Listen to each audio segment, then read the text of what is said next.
Hey guys, welcome to Ask Jungle Scout episode 4. My name's Lenny. Today I'm joined by Kerry, also from the Jungle Scout team. She's a content lead for the Jungle Academy and also an Amazon seller. So I thought I'd bring her on to help answer some questions. Yeah, thanks welcome. for having me. Yeah, I'm so excited. Yeah, I've been selling for about 3 years, so I'm really excited to help some people out with their Amazon businesses. So yeah. Absolutely. So as always, make sure to drop your questions in the chat box below so that we can answer them.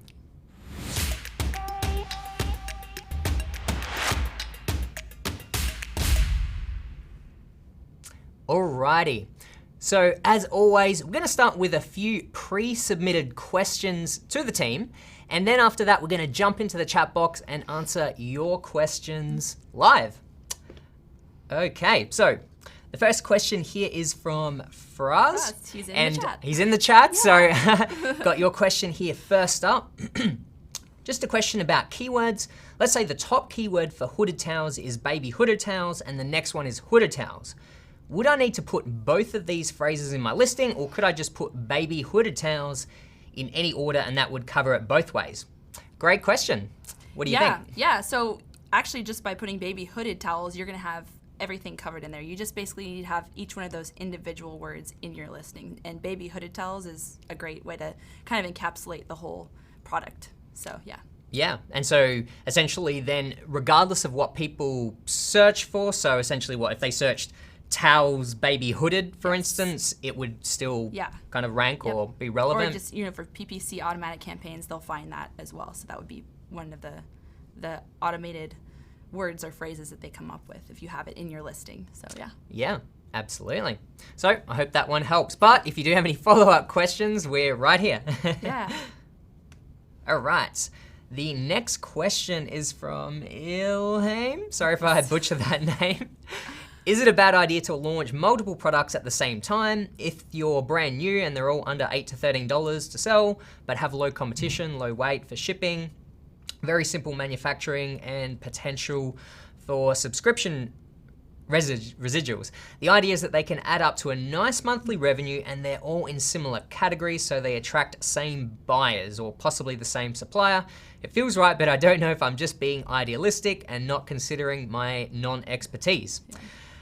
Great question. So we might break this up into a few parts, and maybe we'll start talking about just selling items in that price range to begin with. Yeah. What do you think? With that price range, you've got to really take a look at your profits. So some sellers actually do a great job of selling $8 to $13 products, but they tend to know the strategy. It's more advanced and they're selling a lot of them. So when you're first starting out, it's a little bit more challenging to get a profit going in that range. So you want to make sure that you're going to be making a profit, because sometimes you might even just break even or lose money on a product when you're just starting out at such a low price. Yeah, I'd say the same thing. Like, it's definitely possible. But it is just trickier in that lower price range. And I guess the same is also true for higher priced products as well, say over $50. There's actually a lot of opportunity there, but it costs more to get into that range. So it's a little bit riskier and harder. So that's why, generally speaking, we talk about selling, $15 to $20 up to $25, $30, or kind of up to $50 in that range. Yeah. It's sort of the easiest place to get started, but you can sell in these other areas. Something else I was just thinking about is you said that they're kind of all in the same category, or you'd have similar buyers. This might be a great opportunity to bundle them together, and that would get your price point up. So you maybe could bundle 2 or 3 of these items together and have it kind of a package, and then sell it for maybe $25 to $30, depending on what they are. It'll make your listing stand out from other competitors, because if they're all buying the same type of products, they might just be like, wow, it's way easier to just click this one and I can get it all for a good price. And so that might be a possible way to start as well. Especially if you really feel strongly about these products and you want to start with them, that's a great way to move forward with them as well. Yeah, particularly if they're all in the same kind of area, like you said. Yeah. I guess maybe to explain a little bit of the reasoning behind why we say the profit margins are quite slim when you've got a lower priced product. So, Amazon fees are kind of made up of different sections. One of them is the referral fee, which is a percentage of your sales price. So that one will just change depending on what your sales price is. But then there's sort of like your, what is it, pick and pack fees Yes. and so forth. And those are more set numbers. So for argument's sake, let's just say $1 or $2 per unit. And that doesn't change. So if you're selling a $20 product and you're paying $2 for that, that represents 10% of your sales price. But if you're only selling at, say, $10, then that's actually now what, like a 40, did I get that right? Like double, it's a much larger percentage of your entire sales price. So the lower your price goes, the bigger percentage Amazon takes. Yes. That's why lower price products have less profit overall. Yeah. You want to make sure, I guess it also depends on, are you getting this item for 10 cents or whatever? You really have to calculate that. There are definitely people that can find products for like 10 cents or 20 cents or something crazy. So there's definitely those opportunities, but I think they're like kind of harder to find. Yes, they're really hard to find. I would have loved to find something like that as well. So there's a lot of different strategies you can use. So just get creative, think outside the box, maybe go on Amazon, see what other people are doing, and I think that'll give you some really good ideas on how to move forward. So yeah. Cool. Okay, so maybe just to sum that up. So the idea of like launching multiple products at the same time, I think maybe we're kind of in agreement that you can do it, but perhaps if you're just starting out, you're probably better just launching one product so that you make all those first mistakes, and the first product is always a huge learning curve. So you're probably better off doing that on one product before you launch multiple. And then the low price products, maybe consider bundling them together to get a higher price product. Or see if or just be very, very clear on how much profit you can get. Yeah, and also don't be discouraged on this, your first product when you're starting. You're gonna have a lot of bumps in the road, but this is a great learning experience, and that's gonna just teach you so much moving forward. It's gonna, just don't quit. I know it's sometimes gets frustrating, but you can go so much further once you've made these mistakes, because you won't make them again, especially when you learn them the hard way. Yeah, exactly. So, right. On to the next question from JL Studios. Hi, do you commonly report listing violations on Amazon? What is your view on this? Amazon says they encourage sellers to report this, but I feel a bit bad doing it. What do you think? I would say if it's really, affecting your business in a negative way, then yes, it's probably a good idea to report it. Otherwise, I would just say focus on what you're doing. Just put all of your energy into your own business and how you can improve your own listings. Yeah. And don't really worry about that, because you could get distracted from really what your goal is, and that's to be profitable on Amazon. So I would just say, stay focused on what you're doing. Don't get distracted by everyone else, and that'll, save you a lot of time and energy, and you can focus it in the right direction. So. Yeah, I 100% agree. Ultimately, I think there's just more to gain from focusing on your own business. Like there's more returns to be made from doing that than focusing on trying to report other people that might be violating Amazon's terms and conditions and so forth. Yeah. So that's what I'd totally agree. Yes. All right, do you want to take this one? It's more of a comment than a... Thank you for the great news. As a rookie seller, I love Jungle Scout already. You guys rock. So thank you so much. We love, encouraging words like that. So thanks. Keep those coming. Yes, and so this one came from Greg's live webinar on Tuesday, where he unveiled a brand new tool within Jungle Scout, Sales Analytics, which you might have heard me if you first jumped on this live stream. But quickly, give us a rundown of what Sales Analytics does inside of Jungle Scout. Yeah, so basically it helps you. I don't know if anyone has gotten on Seller Central and just been like, wow, these numbers, I don't know where to find all of my profits or any. It's just really confusing on the back side of Seller Central. Sales Analytics is an easy to read dashboard. So it's going to help you to see all your true profits basically, and it just does it really quickly and easily. So much easier than using maybe QuickBooks or something like that.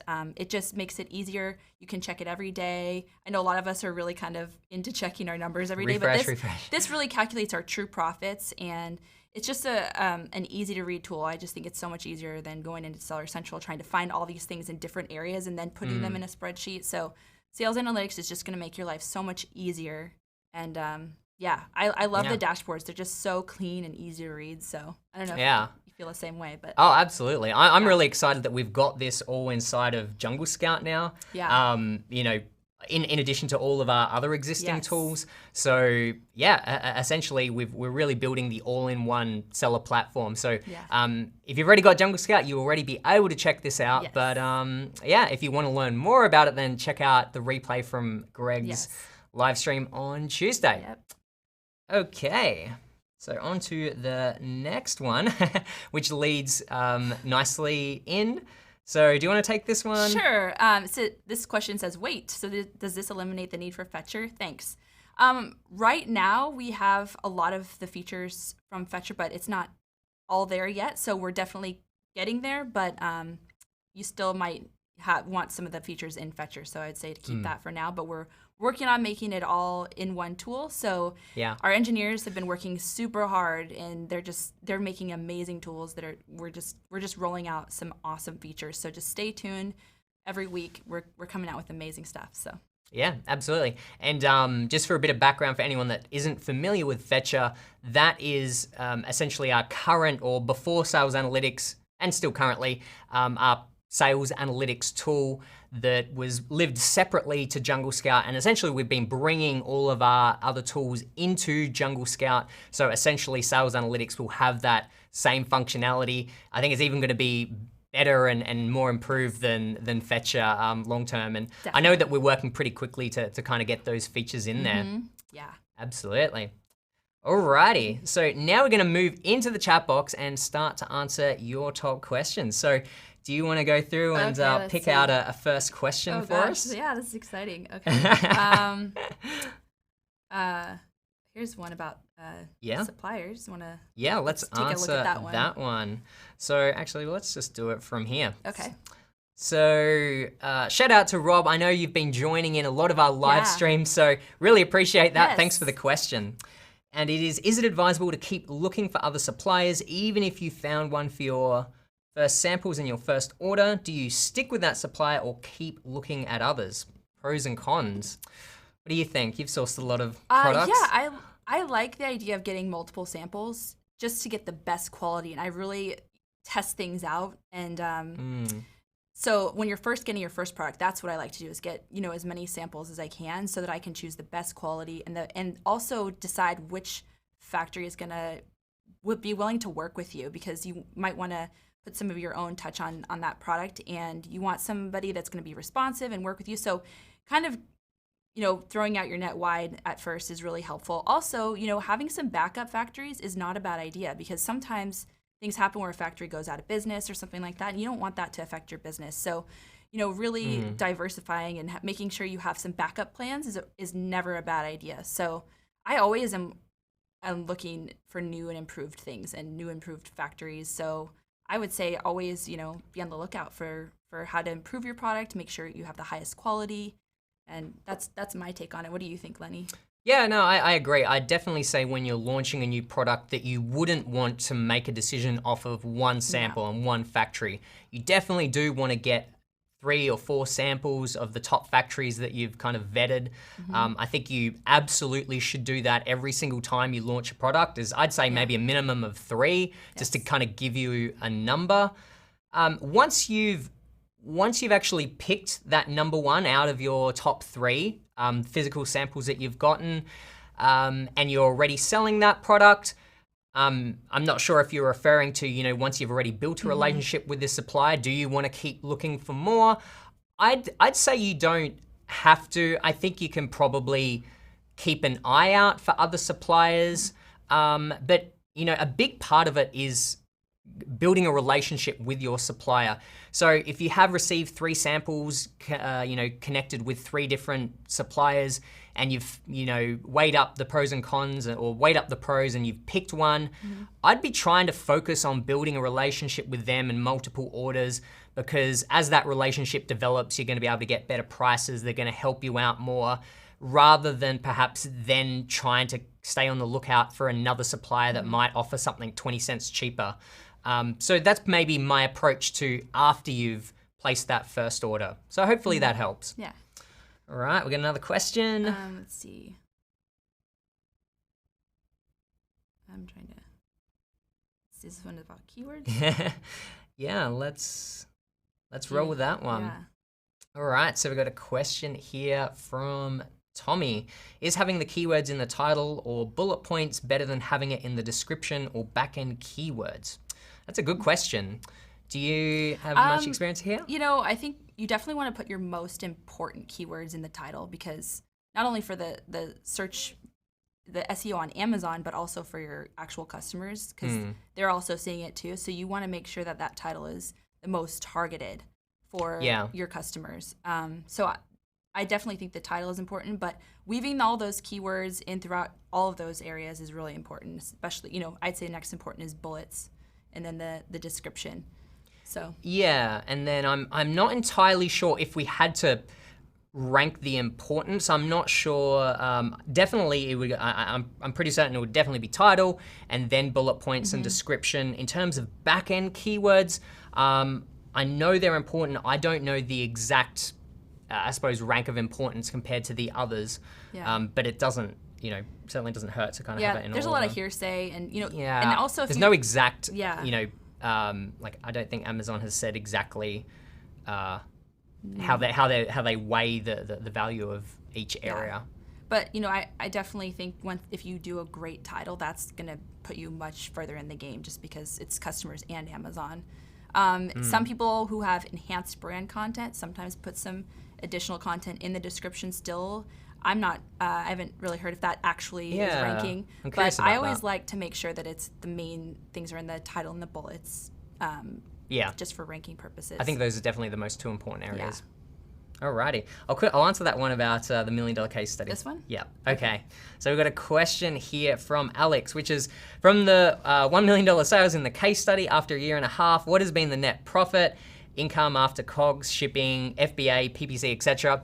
I'm glad that you asked this. I'm sorry, I don't have a specific answer, so I'm not actually going to answer you properly, but I'm excited to bring this up because for those of you that don't know, he's referring to the $1 million case study. It's where we publicly launched several products now on Amazon, and we shared the entire process. You can look up the $1 million case study on our channel.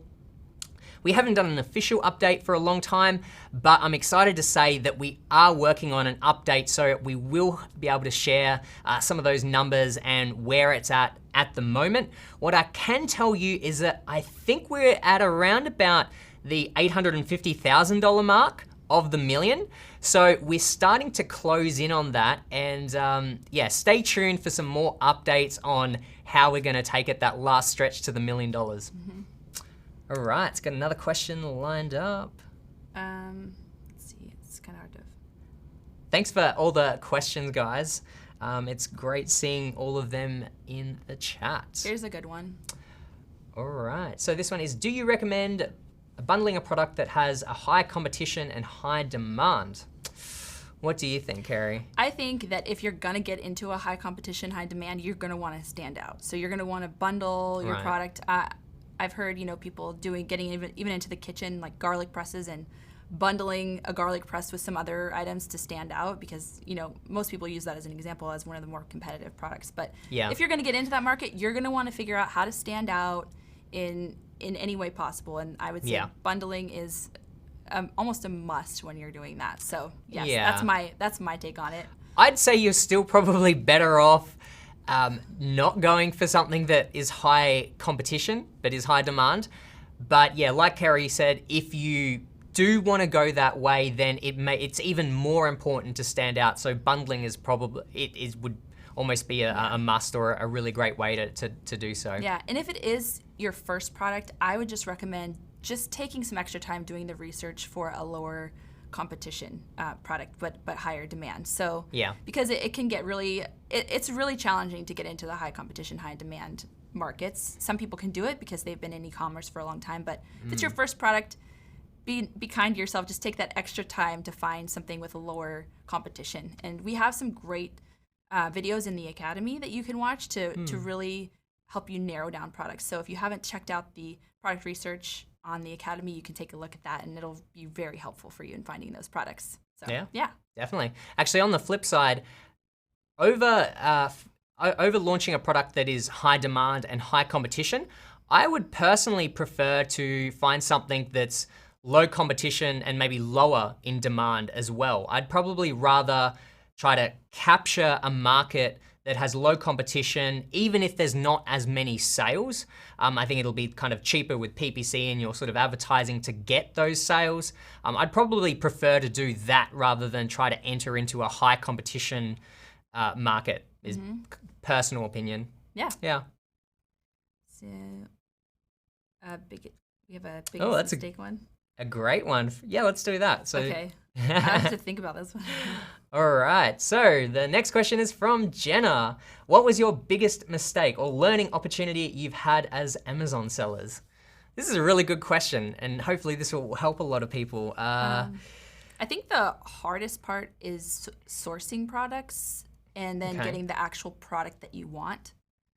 So I would say, having somebody inspect your product before it ships is a really good idea, or having them send pictures, because sometimes you can order a product, and this has happened to me, and it doesn't actually land the same way that maybe the sample came. So I'd say just being really diligent about making sure to have them send samples after the production has been run, or having them take pictures, or having an inspector go and check them out beforehand. I think that's a big learning opportunity for me, and maybe for some other people as well. I'd agree with that, but I'm actually really terrible at it because I've barely ever gotten inspections done. But I do see the importance of it, and I'd recommend other people do so, because one of the times that I suffered from that was with my very first product.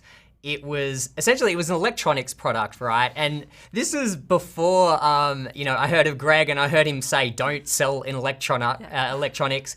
And it sold really, really well for a long period of time, but there ended up being an entire shipment of like 1,000 units or 1,500 units, where essentially there was some kind of problem, and I got a ton of returns and negative reviews, and it was a real nightmare. And it was obviously really, really stressful at the time. I had to remove a whole bunch, and I was trying to replace people's units and so forth, and all of that could have been avoided by getting an inspection done. And so I know my hesitance has always been around the fact of like, it costs an extra amount, but the way that I've heard it put before is that it should really just be built into your product cost. Like, it should just be an assumed cost of business is to get that inspection done, so that that every single unit that goes out is 100%. I need to listen to my own advice a little bit more. I have started doing some inspections, so I totally agree. Yeah. The only other biggest mistake that comes to mind for me was trying to launch my sort of second, third product too quickly. I was really gung-ho about getting another product going because my first product was doing so well. And I think I just didn't do a good enough job of the calculations, but essentially I took money, I was taking the profit that I was making, funneling it into a new product, not really considering how much expense there would be in doing giveaways and kind of launching that product. And I ended up sort of running out of money for my first one. And so I then sort of had these two products that were kind of ill performing. And I think the mistake that I made was, essentially just launching my second product before I was ready.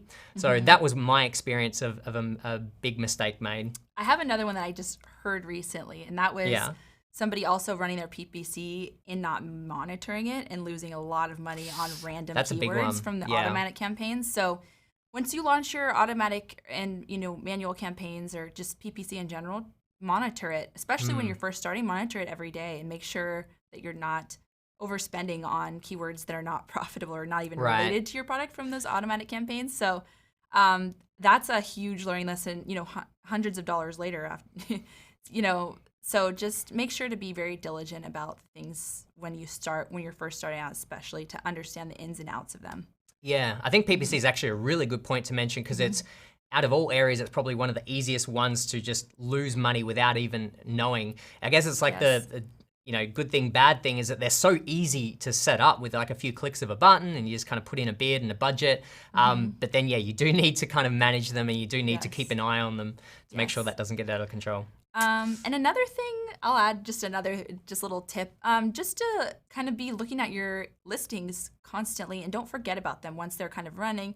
See how you can always be improving them, because there's, sometimes you might be able to look at a competitor who maybe has a better picture than you, or add a few more keywords. Just kind of don't do this every day, but just keep an eye on them. Don't always just set it and forget it.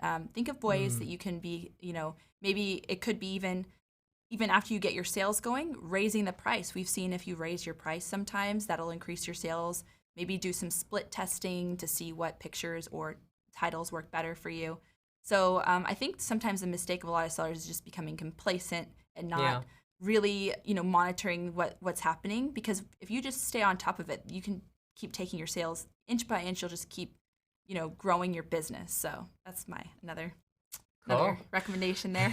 Well, I hope that helps you out, Jenna. Yeah. Shout out to Jenna, who's running the Seller Diary series on Instagram. So make sure you go check that one out on the Jungle Scout Instagram account. And hopefully that advice prevents you from making any of the same mistakes. Yes. Okay, so I'm looking on. All right, on to the next question. You can see in the chat box, Jenna says, woohoo, I'm bundling. Yeah, trying to go back to... I don't know if you see any. All right, let's see. I'm just gonna send some other comments out there. Okay. Faraz says, this is my first product and I'm definitely making mistakes, but learning from them. That's totally fine. That's really part of the process. Again, the first product, you usually do make a lot of mistakes. So don't feel like you're alone in that. I think that's basically like 100% of people. Yes. Okay. All right, let's just chat about this one. Sunzu 2YA. How to know my chosen name for a brand has been taken already. Cool. So I guess just straight off the bat, disclaimer, we're not lawyers or legal advisors or anything like that. But we could definitely chat about maybe some, quick and easy ways to kind of check these sorts of things. So how to know that my chosen name for a brand hasn't been already taken? I guess it depends whether, are you intending to like trademark this name for brand registry or something like that? If that's what you're kind of talking about, there's actually a great episode of the $1 Million Case Study from last season where Greg and Rolando go into some quick and easy ways to basically look into, I think like things like trademarks and patents and that sort of thing. Off the top of my memory, a couple of the things that you can check is the government database for trademarks. I can't remember. Yeah. Is that US blanking PTO? No? Yeah, I don't remember exactly, but I usually just do a lot of Google searches. So. Yeah, I can't remember. There's like the government website where you can kind of check for trademarks. I think another resource, I think it's like Google Patents, which isn't maybe necessarily trademarks, but that's like kind of another resource. But I'd recommend checking out that episode of the $1 Million Case Study in season 4, where Greg does it and Rolando does do like a deep dive into different ways that you can, quickly and easily check these things. Yeah, definitely. Excellent. All right, guys, make sure to drop your questions in the chat box. Top one? Let's see. All right. So this question is from Sam. If you are ranked top 10, do you still consider optimizing the title and the bullet points, as the changes might have a negative impact on keyword ranking? Thank you. That's a good question. Yeah, I definitely wouldn't change too much, but I would think adding keywords would be what I would really recommend. Is sometimes I'll take a look at my listings and see if I'm missing any keywords, because sometimes there might be a new phrase or something that you might have missed to add that in there. So that's usually what I don't. So it's like small changes I don't rather usually than do an overhaul. Yeah. Yeah. A lot of times I like to also look at the photos, because photos I think are the most important part of the listing. People really overlook the importance of clean, beautiful photos that show your product in all the best lights. So I like to look at the photos every now and then and say, is there something I can do to improve them? Is there an infographic that I'm missing? What are my competitors doing with their photos? And if you just think about yourself as a buyer, when I look at a product, I'm looking really at the photos. Really, I look at the title and then I click on it or not, and then I look at the photos really quickly. Yeah. So the photos are just so important. So I'm always kind of looking at those more so than anything else. Also, if you do have enhanced brand content, that shows up at the top of your listing. So, yes. Kind of making sure that looks great, and, that you don't have tiny font on those, on the actual photos in the enhanced brand content, because on a mobile, it's really hard to see it.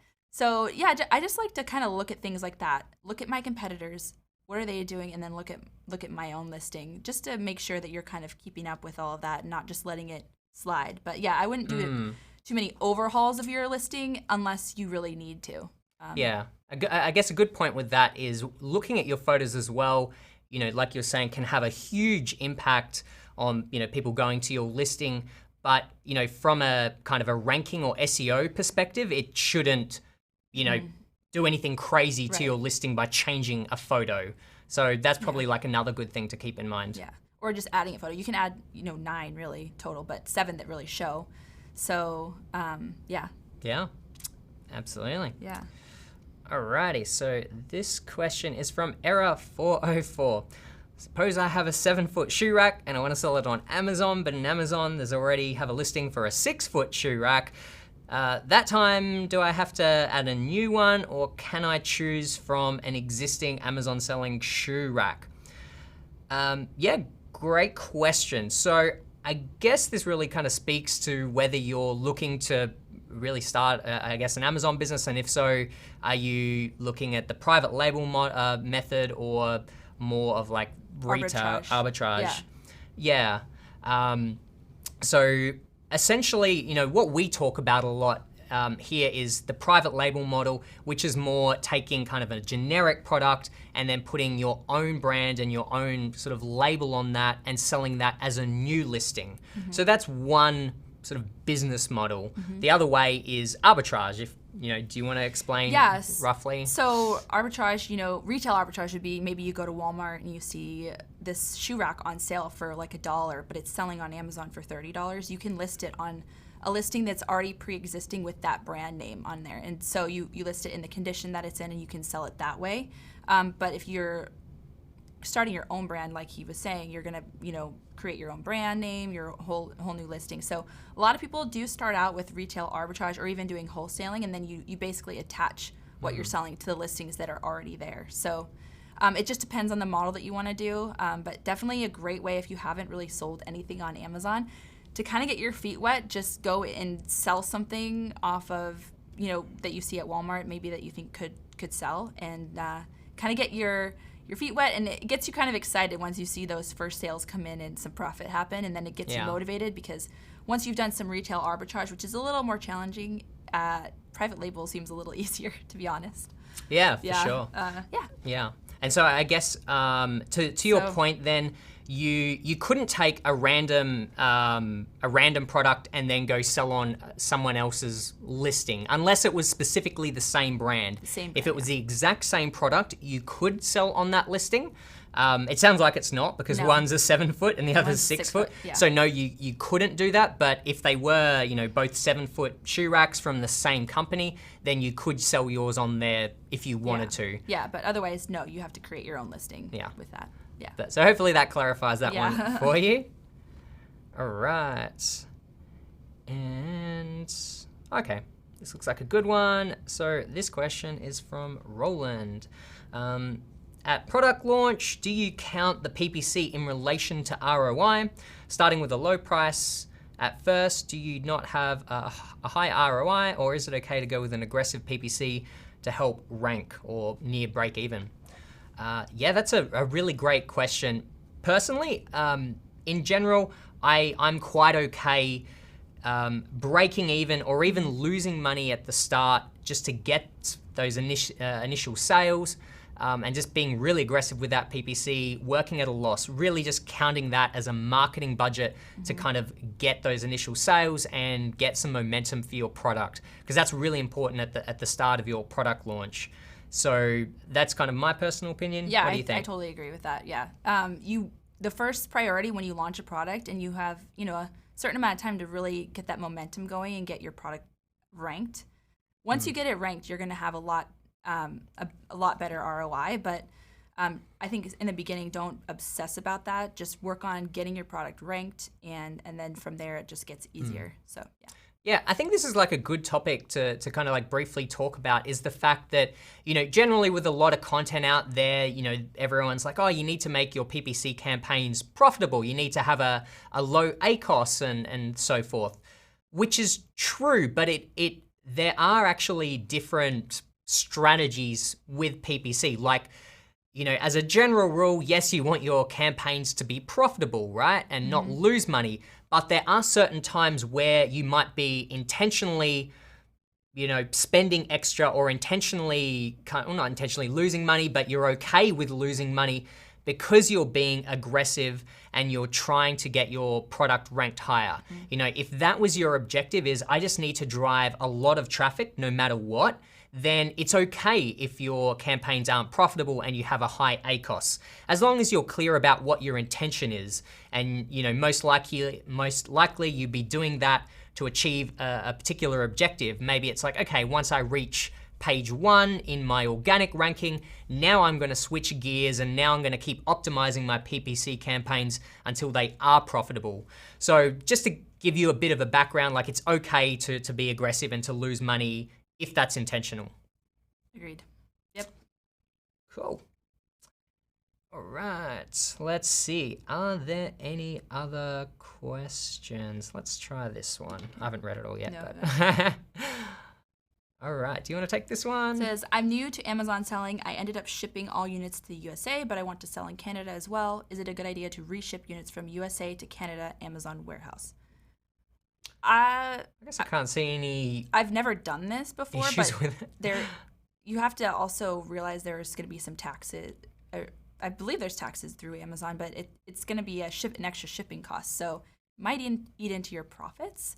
I'm not really sure that's the greatest strategy. I would do straight to Canada or straight to the US personally, but yeah, I mean, I guess it depends if you're talking about a once-off or if you're talking about this as kind of a process.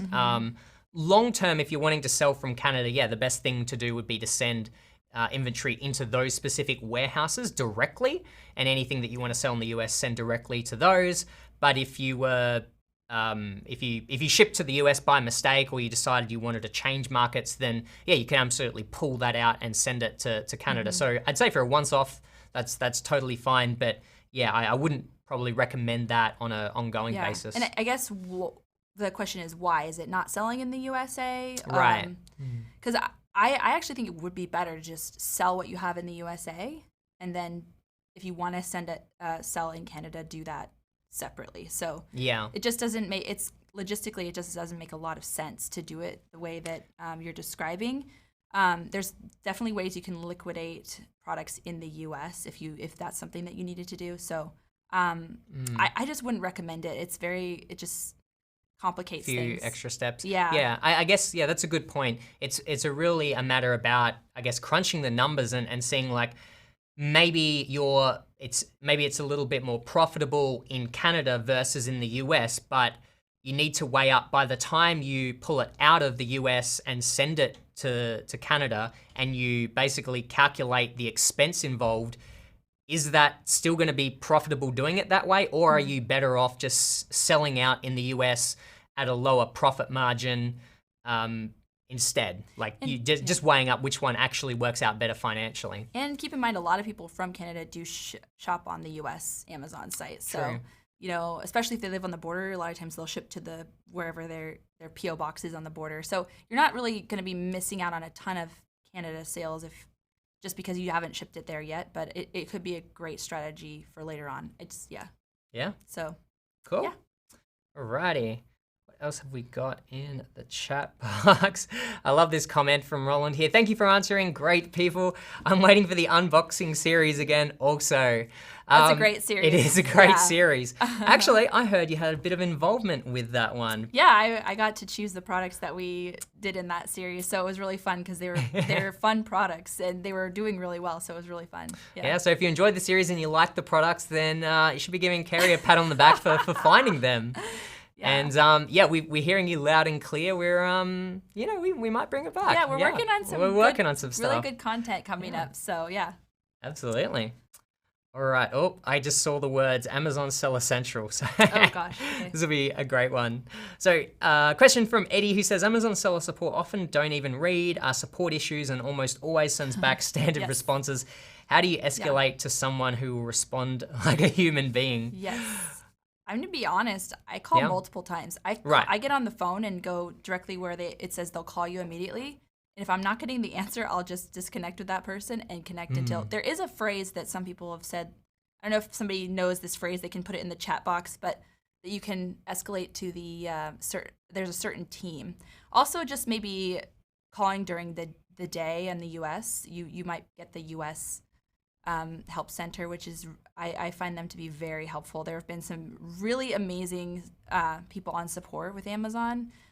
Wish I could have their direct line and give it to you. But yeah, just keep trying. Don't give up. And I just get on the phone directly with them. I've had some support people stay on the phone with me for 2 hours, 3 hours, 4 hours even to fix some issues because there have been some challenging issues that we've had. So I just don't give up. Just be, persevere. And sometimes just getting on the phone and getting a direct answer is the best way to do it. So if anyone else who's on, has had any other strategies or knows what those maybe escalation words are, drop them in the drop them in the chat box. Yeah, so I definitely say, Eddie, you're not alone. A lot of people say that and experience the same thing. And I've also heard a lot of people say exactly what Kerry said.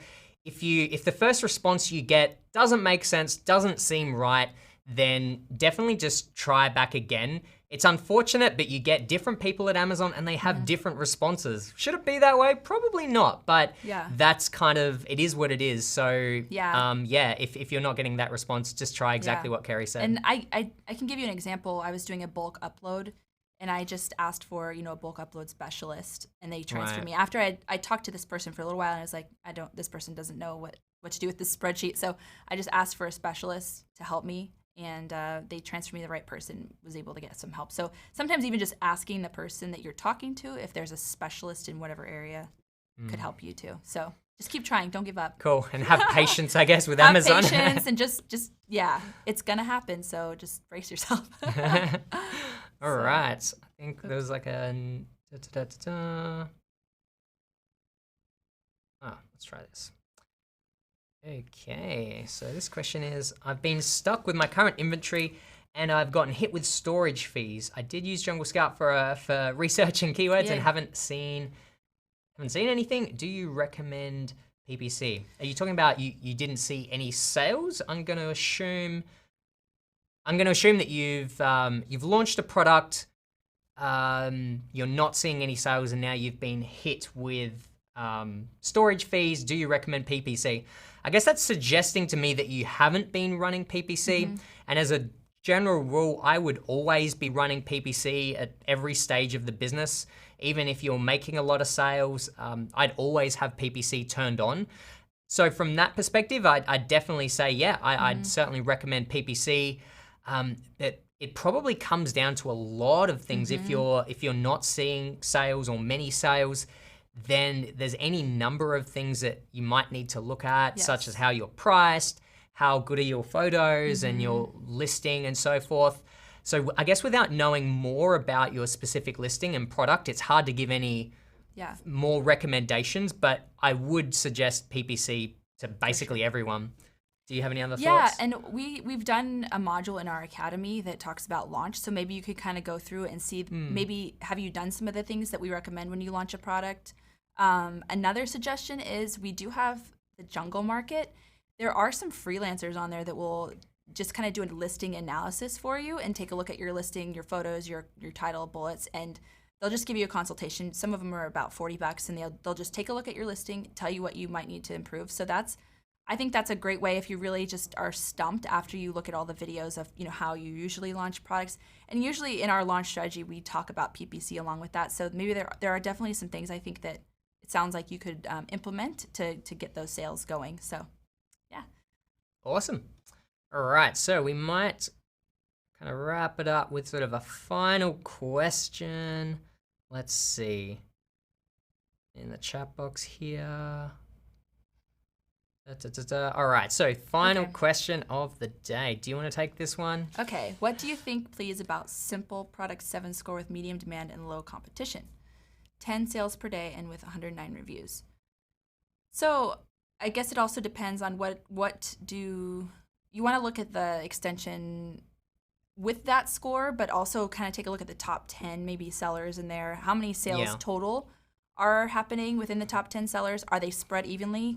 Sometimes you'll get, in the top 10, you might have 2 sellers that are doing all of the sales. But if you see something where the sales are spread out a little bit more evenly, there's lower reviews. Maybe some of the listings have 3 reviews or 4 reviews, or maybe even 20 or 30 reviews. You have some opportunity to get in there. The ones you want to stay away from in the top 10 is if you have thousands of reviews or even hundreds of reviews, and they're all doing maximum amount of sales a day, you just don't want to get into those. But if you see some kind of ways where you could say, okay, I could get to that point in a few weeks, that's what you have to look at. Again, on the Academy, we go into depth about kind of doing those research strategies. So check out the Academy just for more information on that, and take the opportunity score, but also take a look at the numbers in the top 10. Also, sometimes you might need to, some products are ranking for keywords that aren't necessarily related to yours, so you want to close those out and make sure you're kind of altering things to make sure you're looking at the right products. So take a look at our Academy and go into depth with some of those videos. I'd agree with everything you said there. Essentially, by itself, those numbers look really good for that individual listing.